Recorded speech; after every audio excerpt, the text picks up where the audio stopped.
Hello students, मैं doctor Gauri Bhatnagar. Sanskrit tutorials में आपका स्वागत है। मेघ दूतम चल रहा है, उत्तर मेघ, जिसमें कि यक्ष जो है मेघ के द्वारा अपनी प्रिया को संदेश भेज रहा है। पिछले श्लोक में आपने पढ़ा था कि वो संदेश जो बता रहा है कि उसको क्या कहना है, उसी को आगे देखेंगे।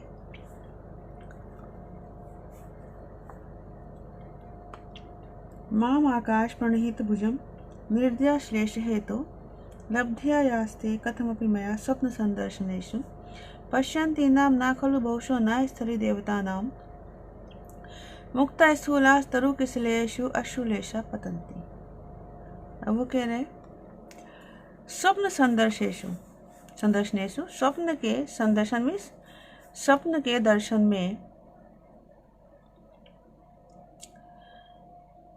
मया मेरे द्वारा कथमपि लब्धाया किसी प्रकार प्राप्त की गई, मेरे द्वारा किसी प्रकार प्राप्त किया गया ते तुम्हारे निर्दय आश्लेष हेतु गाढ़े आलिंगन के लिए आकाश प्रणहित भुजम, आकाश में भुजा फैलाए हुए, माम पश्यन्ति ना मुझे देखती हुई, स्थली देवता नाम वन देवताओं की, वन देवियों की, मुक्ता स्थूला मोतियों के समान मोटी, अश्रुलेशा आंसुओं की बूंदें, तरु किसलेशु वृक्षों की किसलियों पर, वृक्षों की कोपलों पर, बहुशः नाप पतंती अनेक बार नहीं गिरती, ना खलु ऐसा नहीं अर्थात अवश्य गिरती हैं। कहने का तात्पर्य यह है कि मतलब सोता हुआ व्यक्ति जो स्वप्न देखता है, सोते पुरुष ज्ञान को क्या कहते हैं, स्वप्न कहते हैं। तो प्राय ऐसा देखते हैं कि जो भाव दिन में और मन में जागृत होते हैं, जिनके विषय हम सोचते हैं और वो पूरे नहीं हो पाते, वे सपने में दिखाई देते हैं, पूरे होते हैं। तो यश की भी स्थिति वैसी ही है। वो अपनी प्रिया से मिलने के लिए उत्कंठित है, उत्सुक है, लेकिन उसका मिलन नहीं संभव हो पा रहा है। तो रात में वो स्वप्न में आलिंगन के लिए प्रिया के अपनी भुजाएं फैलाता है, लेकिन वहाँ प्रिया नहीं है। क्यों? वहाँ पे तो शून्य है। तो उसकी इस स्थिति को देखकर यश कहता है कि मेरी ऐसी स्थिति देखकर वन देवता भी, वन देवियां भी रो देती हैं, मोती के समान मोटे मोटे आंसुओं से रो पड़ती हैं। अब यहाँ पर एक बात कही है इन्होंने, कवि ने, कि तरु किसलेषु, वृक्षों की कोपलों पर उनके आंसुओं की बूंदें गिरती हैं। क्यों ऐसा कहा गया है कि आंसुओं की बिंदुओं का भूमि पर ना गिरकर पेड़ पर गिरना अभिप्राय के साथ कहा गया है, क्योंकि ऐसा कहा जाता है कि महात्मा, गुरु और देवताओं के आंसू भूमि पर गिरने बहुत अपशकुन होता है, अच्छा नहीं होता। तो इसलिए यहाँ पर कहा है कि वन देवता जो है, वन देवियां जो है, उनके आंसू जमीन पर ना गिरकर, भूमि पर ना गिरकर वृक्षों की कोपलों पर गिरते हैं।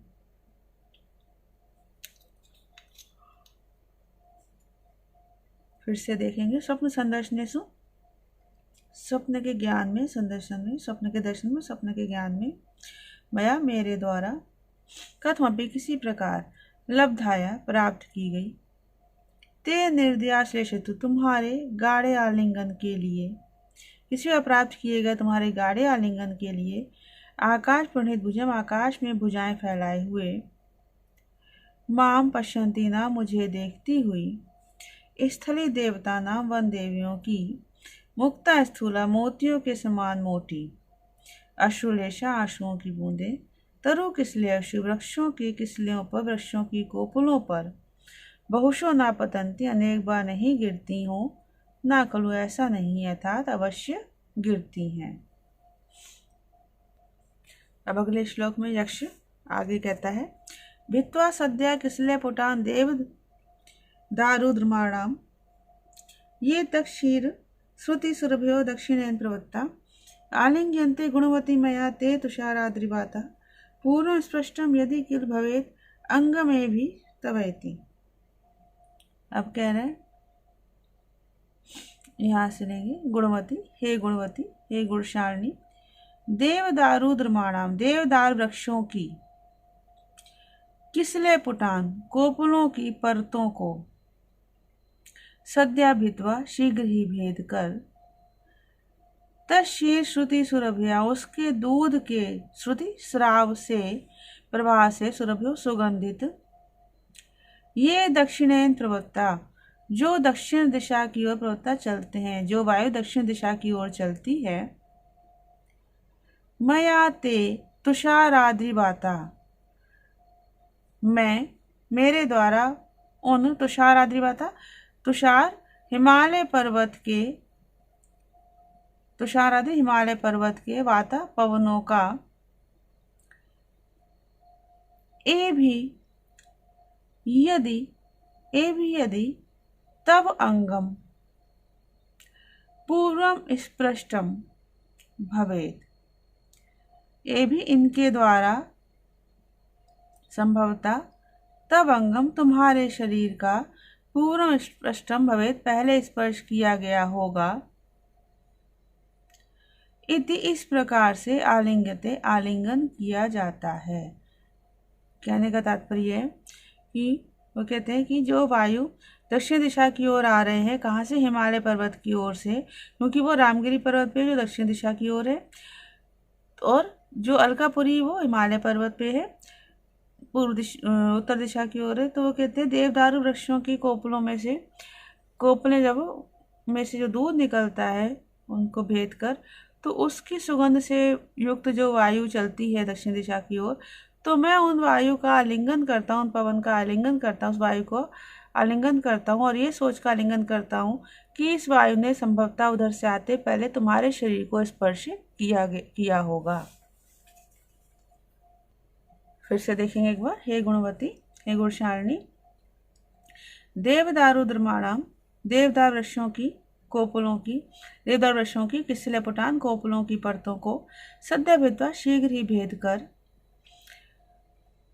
तशीर श्रुति सुरभ्यो, उसके दूध के श्रुति प्रवाह से सुगंधित, ये दक्षिण प्रवत्ता, जो दक्षिण दिशा की ओर वायु चलती है, मया, मेरे द्वारा, ते तुषार अद्रिवाता, उन हिमालय पर्वत की वायु का, उस हिमालय पर्वत की वायु का, ये भी इसके द्वारा यदि संभवता तब अंगम पूर्व से, तुम्हारे शरीर का पहले स्पर्श किया गया होगा। इति, ऐसा सोचकर आलिंगते, आलिंगन किया जाता है। अर्थात कहीं जिस दक्षिण दिशा की ओर वायु चलती है, तो ये भी इसके द्वारा संभवता, यदि संभवता, ते अंगम, तुम्हारे शरीर का पूर्ण स्पष्टम भवेत, पहले स्पर्श किया गया होगा। इति, ऐसा सोचकर, मया, मेरे द्वारा, ते तुषार आद्रिवाता, उन हिमालय पर्वत की वायु का आलिंगते, आलिंगन किया जाता है। अब यहाँ पर यक्ष कह रहा है, संक्षिप्य क्षण इव कथम दीर्घयामा त्रियामा, सर्वावस्था स्वरपि कथम मंद मंदातपम स्यात्, इत्थम चेत चतुर नयने दुर्लभ प्रार्थनम में, गारोष्माभि कृतम अशरणम तद वियोग व्यथाभि। अब कहता है कि दीर्घयामा त्रियामा, दीर्घयामा लंबे प्रहर वाली, त्रियामा रात्रि, लंबे प्रहर वाली रात्रि, क्षण इव कथम संक्षिपेत, क्षण भर में किस प्रकार संक्षिपित, छोटी हो जाए, और अहापि, दिन भी, सर्वावस्थासु, सभी अवस्थाओं में, मंदम मंद आतपम कथम स्यात्, मंद मंद, थोड़ी थोड़ी, आतप, धूप वाला, कथम स्यात्, कैसे हो। चतुर नयने, हे चंचल नेत्रों वाली, इत्थम दुर्लभ प्रार्थनम, इस प्रकार दुर्लभ प्रार्थना वाले, दुर्लभ अभिलाषा वाले में, मेरे चेता, मेरे मन को, गाढ़ उष्मा भी, त्वद वियोग व्यथा भी, मेरे मन को गाढ़, अत्यधिक अत्यधिक तीव्र उष्मा भी, ताप वाली, अत्यधिक ताप वाली, तद वियोग व्यथा भी, तुम्हारे वियोग की व्यथा ने, पीड़ा ने, अशरणम कृतम, शरणहीन बना दिया है। क्या मतलब हुआ? कहने का तात्पर्य है कि यक्ष कहते दीर्घयामा मीन्स, कहने का तात्पर्य यह है कि यद्यपि यक्ष ने मेघ को संदेश कब दिया है? ग्रीष्म ऋतु के आषाढ़ मास में प्रथम दिन, जबकि पूर्व मेघ में कहा गया है आषाढ़ के पहले दिन जब उसने मेघ को देखा। तो उस समय रात छोटी होती है, लेकिन क्योंकि यक्ष जो है विरह में है, वियोग में है अपनी पत्नी के, तो उसके लिए रात जागने के कारण बहुत लंबी प्रतीत हो रही हैं। इसलिए यक्ष की इच्छा है कि रातें किसी प्रकार से छोटी हो जाएं। त्रियामा, रात के 3 पहर माने जाते हैं। एक प्रहर 3 घंटे का होता है, तो दिन और रात में इस तरह से 8 प्रहर माने जाते हैं। तो दोनों में 4-4 प्रहर होते हैं, लेकिन ऐसा माना गया है कि रात के आदि और अंत के आधे आधे प्रहर जो है वो दिन में ग्रहण कर लिए जाते हैं। तो इस प्रकार रात में 3 प्रहर और दिन में 5 प्रहर बचते हैं। इसलिए त्रियामा 3 प्रहर वाली रात को कहा गया है। हमारे सर्वावस्था से सभी अवस्थाएं, तो यहाँ सभी अवस्था में 2 बातें हो सकती है। या तो सभी अवस्था में पूर्वाह्न, मध्याह्न, अपराह्न सभी अवस्था दिन की हो गई, या सारी ऋतुएं हो गई। लेकिन यहाँ संभवतः कवि का कथन पूर्वाह्न, मध्याह्न, अपराह्न से है, क्योंकि आषाढ़ काल जो है, आषाढ़ ऋतु में दिन में प्रातः और सायं में बहुत अधिक गर्मी होती है। तो सभी अवस्थाओं में यहाँ पर कहा गया है पूर्वाह्न, मध्याह्न और अपराह्न से मतलब है। फिर से देखेंगे इसको। दीर्घयामा, लंबे प्रहरों वाली। त्रियामा, रात्रि। क्षण एव कथम संक्षिप्येत, क्षण भर में किस प्रकार छोटी हो। और अहपि, दिन भी। सर्वावस्थासु, सभी अवस्थाओं में। मंद मंद आतपम कथम स्यात्, मंद मंद थोड़ी थोड़ी धूप वाला, हल्की हल्की धूप वाला कैसे हो। चतुर नयने, हे चंचल नेत्रों वाली। इत्थम, दुर्लभ प्रार्थना, इस प्रकार दुर्लभ इच्छा वाले। मैं चेता, मेरे मन को। गाढ़ उष्मा भी, अत्यधिक तीव्र उष्मा भी, ताप वाली। तद वियोग व्यथा भी, तुम्हारे वियोग की पीड़ा ने। अशरणम कृतम, शरणहीन बना दिया है। अर्थात इस प्रकार मैं प्रार्थना अभिलाषा करता रहता हूँ और तुम्हारे वियोग की पीड़ा ने मुझे अनाथ बना दिया है, शरणहीन बना दिया है। अगला श्लोक देखेंगे। ननु आत्मानं बहु विगणयन् आत्मनैव अवलम्बे, तत्कल्याणी त्वमपि नितरां मा गमा कातरत्वम्, कस्यात्यन्तं सुखम अपनतं दुखम एकांततो वा, नीचेर गच्छति उपरि चा दशा चक्र नेमि क्रमेण। अब यहाँ पर कवि कह रहा है ननु बहुविगणयन्, नो निश्चित रूप से, बहुविगण बहुत अधिक विगण विचार करता हुआ मैं। आत्मना एव आत्मानम अवलंबे, अपने आप ही अपने को सहारा देता हूँ, मैं स्वयं ही स्वयं को सहारा देता हूँ। कल्याणी, हे कल्याणी, कल्याण रूपा। तत् त्वम अपि, इसलिए तुम भी। नितराम कातरत्वम मा गमा, अत्यधिक कातरता को मत प्राप्त हो, अत्यधिक व्याकुलता को मत प्राप्त हो। अत्यंतम सुखम एकांतता दुखम वा, अत्यधिक सुख अथवा एकांता दुख, लगातार दुख। कस्य उपनतम, किसे प्राप्त होता है।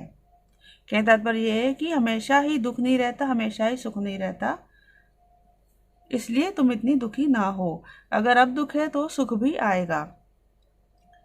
दशा, अवस्था। चक्र नेमि क्रमेण, पहिए के नेमि, अरे के क्रम के अनुसार, पहिए की परिधि के क्रम के अनुसार। नीचे ऊपरी गच्छति, नीचे और ऊपर चलती रहती है, जाती रहती है। तो यहाँ पर यश कहा जाता है बहुविगण कि बहुत अधिक विचार करके, जो व्यक्ति अपना दुख में भी अपनी धीरज को नहीं खोता, वह दुख से विचार करता है कि आगे चलकर सुख भी प्राप्त होगा तो मैं ऐसा ऐसा काम करूँगा। तो ऐसी स्थिति यश की बताई गई है। वो भी श्राप की समाप्ति की प्रतीक्षा कर रहा है कि जब प्रिया से मिलेगा तो उसमें उसे क्या क्या करना है, किस प्रकार से उससे बात करनी है। तो ये सारे विचार वो करता है और कहता है आत्मा नैव आत्मनाम लेव, अपने आप को अपने आप से ही मैं, क्योंकि वहाँ पर वो अकेला है, उसे कोई और धैर्य बंधाने वाला नहीं, धीरज बंधाने वाला नहीं है। वो स्वयं ही पहले की स्मृतियों के आधार पर भविष्य में मिलने के कारण मिलन के सुख की आशा करके धैर्य धारण किए हुए है। तो कहता है इसलिए वो अपनी प्रिया को कहता है कि तुम भी इसी प्रकार से अपने दिन व्यतीत कर लो। आगे वो कहता है कि चक्र नेमि क्रमेण, यहाँ पे एक सत्य का उद्घाटन किया है कवि ने कि जो रथ जब चलता है तो पहिए का किनारा जो भूमि को स्पर्श करता है फिर ऊपर चला जाता है, ऊपर जो ऊपर होता है वो नीचे रहता है। तो ऐसे मनुष्यों की स्थिति भी है, सुख और दुख आते रहते हैं, कभी सुख आता है कभी दुख आता है। तो इसी बात को कवि ने कहा है कि हमेशा दुख नहीं रहता, हमेशा सुख नहीं रहता, एक ही चीज़ नहीं रहती। तो अगर दुख है तो सुख भी आएगा। फिर से देखेंगे, ननु निश्चित रूप से बहुविज्ञान अनेक प्रकार से विचार करता हूँ मैं। आत्मनैव आत्मानवलंबे, स्वयं को स्वयं से ही आश्रय दिए रहता हूँ, धैर्य दिलाए रहता हूँ। कल्याणी है कल्याण रूपा, तत् इसलिए तुम भी नितराम कातरतम मागुमा, अत्यधिक व्याकुलता को मत प्राप्त हो। अत्यंतम सुखम व एकांतता दुखम, अत्यधिक सुख अथवा निरंतर दुख किसे प्राप्त होता है, अर्थात हमेशा ही सुख नहीं रहता, हमेशा ही दुख नहीं रहता। दशा मनुष्यों की स्थिति, मनुष्यों की अवस्था। चक्र नेमि क्रमेण, पहिए के अरे के क्रम से, पहिए की परिधि के क्रम से नीचे उपरिचा गच्छति, नीचे और ऊपर जाती रहती है। अब यहाँ पे कवि कहता है शापांत में भुजग शयनाद उत्थित शांग पाणो शेषान मासांग गमय चतुरो लोचने मेलित्वा पश्चादावम विरय गणितम तम तमात्माभिलाषम निर्वेक्ष्यावा प्रणित शरद चंद्रिकासु शपासु। अब यहाँ पे यश कहता है शांग पाणो, शांग जिनके हाथ में अर्थात भगवान विष्णु के भुजग शयनाथ उत्थित, भुजग शयनाथ शेष नाग रूपी शैया से उठ जाने पर मैं शापांता, मेरे शाप का अंत हो जाएगा। इसलिए शेषान चतुरो मासान, शेष 4 मास लोचने में लित्वा गमय, आंखें बंद करके बिता लो अर्थात धैर्य के साथ बिता लो। पश्चात बाद में आवाम विरह गणितम, हम दोनों विरह में विचारे गई, तम आत्माभिलाषा, उन अपनी इच्छाओं को, परिणत शरद चंद्रिकासु, ढली हुई शरद ऋतु की चंद्रिकासु शपासु, चांदनी वाली रातों में निर्वेक्ष्यावा, भोगेंगे।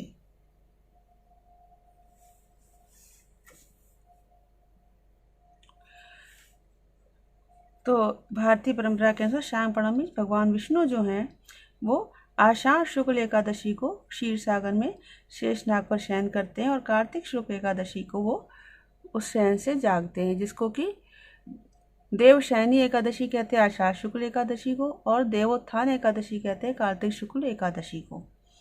और इन 4 महीनों के बीच में कोई भी मांगलिक कार्य नहीं किए जाते। तो इसी बात को कहा है उसने कि जब शांग पाणो भगवान विष्णु जो हैं शेषनाग की सैया से उठेंगे तब मेरे शाप का अंत होगा। मीन्स उसके शाप का अंत कब होना है? कार्तिक शुक्ल एकादशी को, देवोत्थान एकादशी वाले दिन, तो तब इसके शाप का अंत हो जाएगा। शांग भगवान विष्णु के धनुष का नाम है, इसलिए का शांग पाणो, जिनके हाथ में धनुष है शांग नामक, तो इसलिए उनका भगवान विष्णु नाम यहाँ पे कहा गया है। आगे वो कहता है कि इसलिए शेषान चतुर्मास, शेष 4 मास, 4 मास रह गए। आषाढ़ की एकादशी है जिस दिन इसने बेको को कहा है, और आषाढ़ शुक्ल एकादशी, और उसके बाद कार्तिक शुक्ल एकादशी तक जो है वो 4 मास हो जाएंगे। हालांकि मेघ को इसने आषाढ़ के पहले दिन देखा है तो शेष 10 दिन रह जाते हैं। तो वो कहता है शेष 4 महीने जो है वो आंखें बंद करके बिता लो। 4 महीने एक इस तरह से सोच सकते हैं कि यक्ष के अनुसार मेघ को वहाँ तक पहुँचने में 10 दिन लग जाएंगे, तो 10 दिन उसने इस तरह काउंट कर लिए, तो शेष पूरे 4 महीने जो है वो पत्नी को कहता है कि तुम आंखें बंद करके बिता लो। आगे वो कहता है इसके पश्चात आवाम, हम दोनों विरह गणितम, विरह में वियोग में विचारी गई, तम आत्माभिलाषा, उन अपनी इच्छाओं को, परिणत शरद चंद्रिकासु, ढली हुई शरद ऋतु की चांदनी, शपासु चांदनी वाली चांदनी वाली क्षिपासु रात्रियों में निवेक्षा भोगेंगे। हमें ढली हुई शरद ऋतु क्यों कहा है? क्योंकि शरद ऋतु जो है, 6 ऋतुएं होती हैं हमारे यहाँ। तो जो शरद ऋतु है वो आश्विन और कार्तिक 2 महीने में होती है। तो कार्तिक की शुक्ल एकादशी को जो है वो, कार्तिक शुक्ल एकादशी को इसकी जो ये शाप है उसका अंत हो जाएगा। तो तब शरद ऋतु समाप्त हो रही होगी। उसके बाद हेमंत ऋतु शुरू हो जाती है। तो इसी बात के लिए यहाँ पर कहा है कि परिणत ढली हुई शरद ऋतु की चांदनी में, कि शरद ऋतु समाप्ति पर होगी तो उसकी चांदनी वाली रातों में हम उन इच्छाओं को भोगेंगे। तो इस वीडियो में इतना ही। साथ बने रहने के लिए धन्यवाद।